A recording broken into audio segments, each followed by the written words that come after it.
Hi, I'm Dave Roberts and this is Angling Escapades.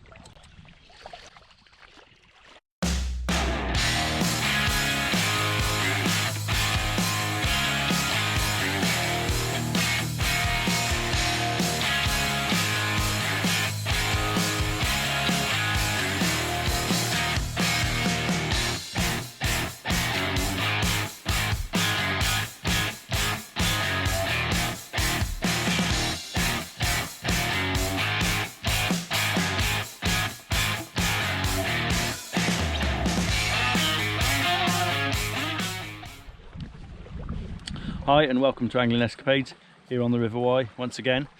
You join me today for something a little bit different. One of the advantages of living on the river is that you can, when you get into a little project, you can really sort of devote a bit of time to it. Whether it be like pike fishing in the winter where I'm going for a couple of hours before work, or a couple of hours where I can grab them here and there, salmon fishing in the spring, going for an hour here and there. But this summer, something else took over. The idea of catching a carp off the river came to the fore. I've caught carp off the river before, but never when I've been fishing for them. I've never actually done a sustained campaign. And when I was talking to my travelling partner, Matt Green, and he seemed as enthused by the idea as I did. So it sort of became a little project. And seeing as that I'm on the river a lot with my guiding, I felt like I could devote the time to sort of the baiting processes and what have you, and finding these fish. And the plan was to hopefully catch Matt his first river carp. So I sort of embarked on a campaign of getting out real early in the morning. I mean, 4:30 starts. Poor old Monty here was, we didn't know what had hit him really, but it was, it's a beautiful time to be on the river, and started feeding early mornings, trying to spot fish and find fish. And I did find some fish, and we started baiting them up, and then we went and fished a couple of times, and this is, this was how that went.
These 4:30 alarms, they do kill you, but there's something about being here at this time of the morning. Starting to hear an odd car going up and down the roads, people on their way to work. But like it's still, I think it's just after 6 o'clock in the morning, and this place is just alive and has been for a couple of hours. Everything's waking up, the kingfishers are busy, gooseanders, cormorants, all our predators are busy, otters, they're all having a go. But it makes you realise that this doesn't belong to us. This is an environment that we just encroach on. At this time in the morning, it's a fabulous place to be, and even if the fishing doesn't quite work out how you'd like, or you know, putting a lot of effort into catching carp in this instance, but whatever it is you do, just being here at this time in the morning, it's quite a solitary thing, and it's I feel blessed to be here really. And it's different to the winter. When we come piking in the winter, when you know they're harsh, crisp mornings, beautiful mornings. But this time of year, everything's alive. It's almost like everything's preparing for those winters. You'd be amazed what you do see. I'll probably feel it at 3 o'clock this afternoon. But right now, I can't think of anyone better in the world to be, really.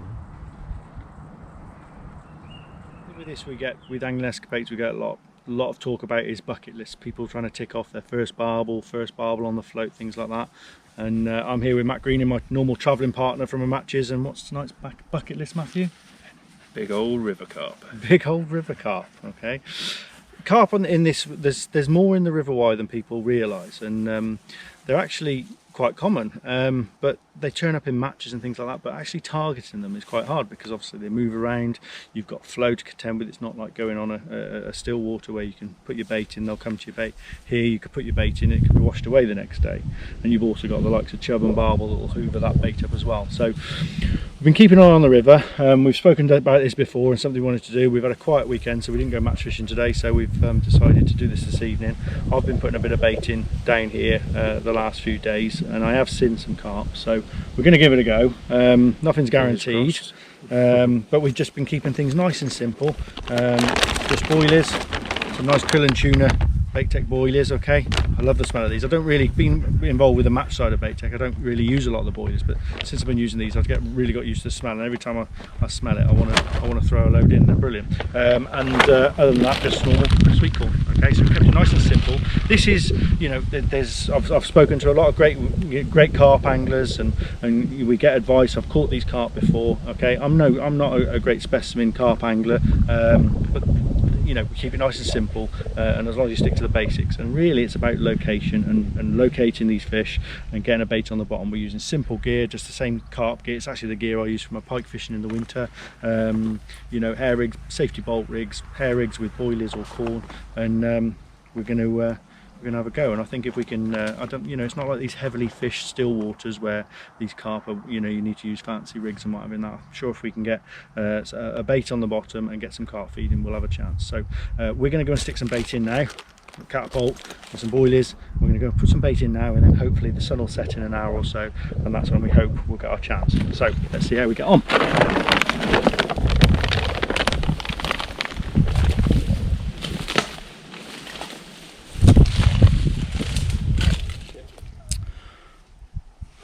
So we're all in place now. Sun's dropped now, it's just starting to go dark. We've put some bait out, and it's just a case of waiting now. We have seen some fish. We haven't seen the carp we're looking for yet, but we saw lots of chub here, so I'm hoping they won't become a problem. But I know the carp have been here, so we've put our baits out. Now it's a case of waiting, and I think probably the next another hour is going to be our key time. But like I say, we're not, you know, it's all nice and simple, same as a lot of my fishing at the moment, and that I'm quite, you know, we've been quite clandestine. We've sort of crept down the bank, we're not making a big fuss, so I'm not making, you know, we haven't brought chairs down or anything like that. We're only here for a couple of hours, we're not here all night, so we can hopefully so we can Monty's on the strict order, he's got to keep quiet, and hopefully yeah, we can get some action in the next couple of hours. But I say, we're not, you know, we haven't got lots of equipment, just nice and simple, and give ourselves a chance. So yeah, it's really just a case of waiting now. Matt's managed to forget the food, so you know, but hopefully the fishing will keep us entertained anyway. So but the thing is with this, it is a sit and wait job, and if it does happen, it'll be explosive. So Let's see what happens.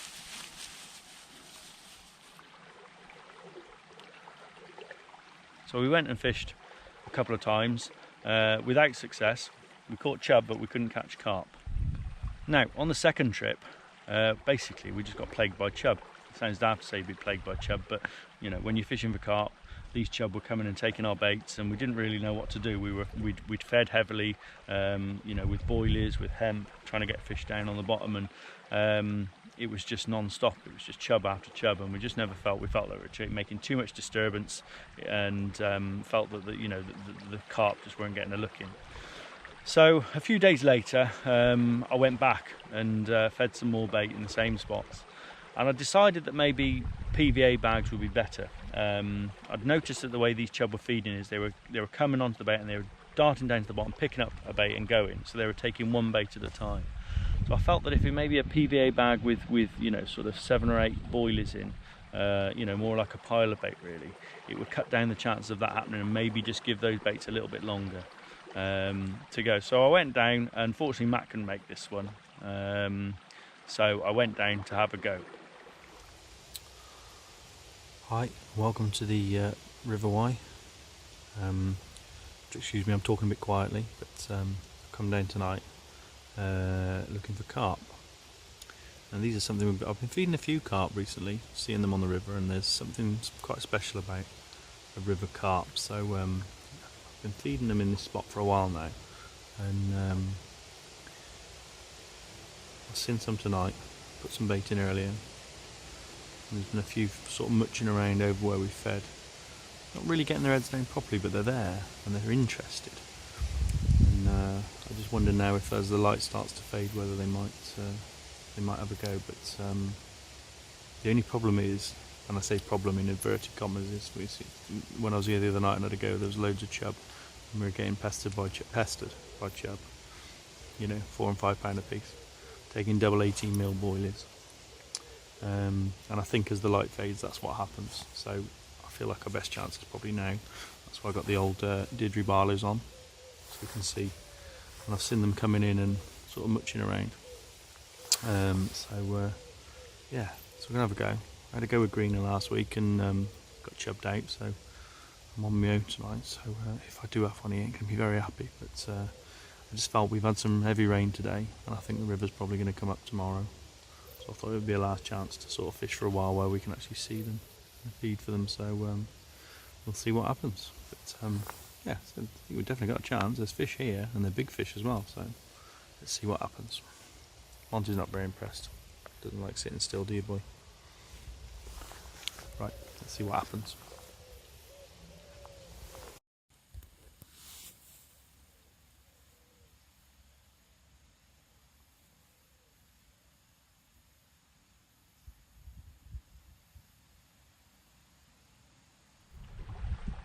Now, something was definitely different that night. There was definitely less chub activity, and I didn't see anything to start with.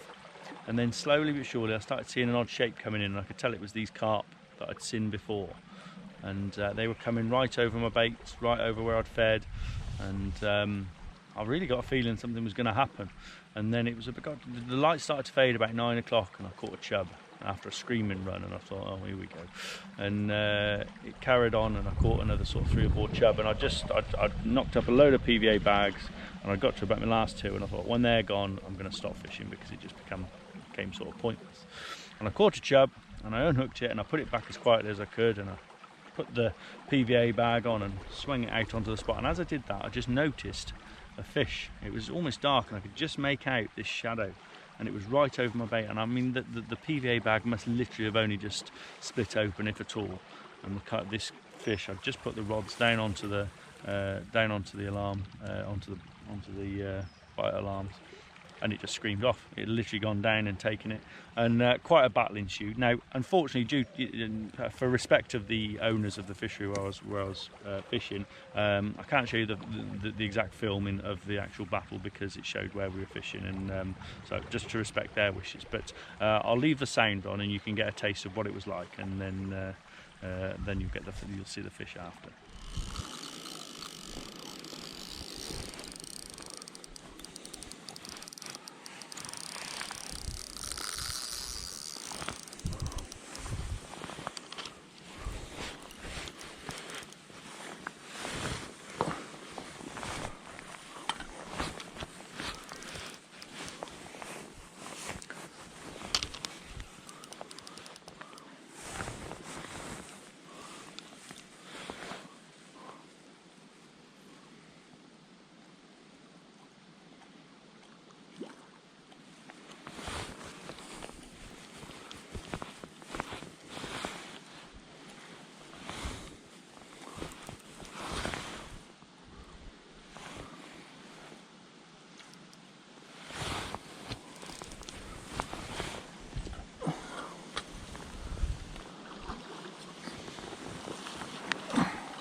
So here we go then.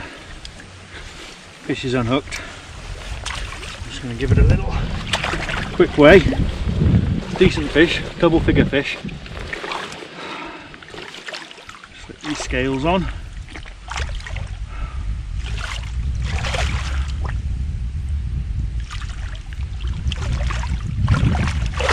Okay. That is weighing.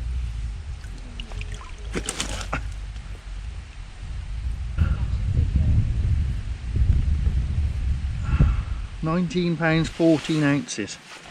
So I'd say that's going to be £18. I think the net's about 112.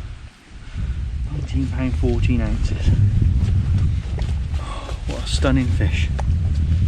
What a stunning fish. Let's see if we can get this out and show you.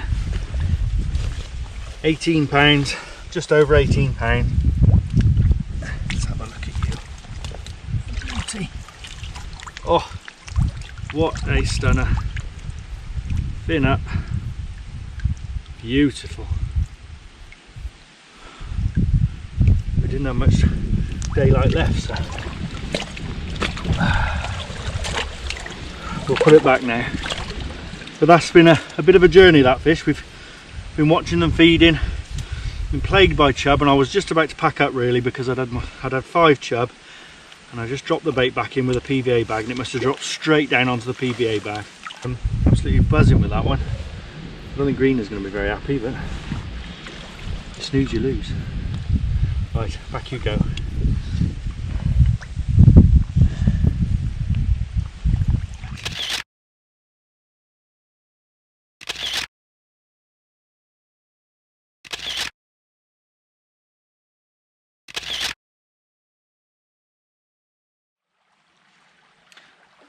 So there you go, mission accomplished. Not great footage. I'm not really, I haven't got any sort of nighttime videoing equipment, and I'd lost my head torch, so it was all a bit, and I was on my own, so it was all a bit haphazard. But we got some good pictures of it, and what a beautiful fish, £18. And I thought that might tick the box for me, but it's actually got me going. I want more really, and obviously I told Greener.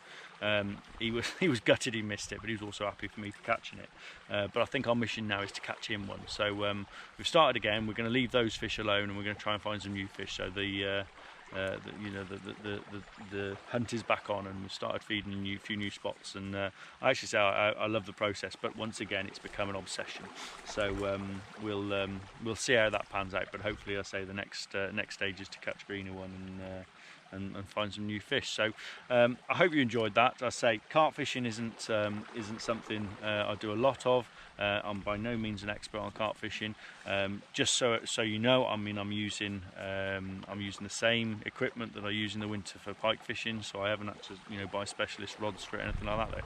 They're £3 Tesco carp rods, bait runners, just monoline. And I'm using shop bought hair rigs and things that are suitable for what I'm fishing for, but all shop bought, readily available, nothing too specialist.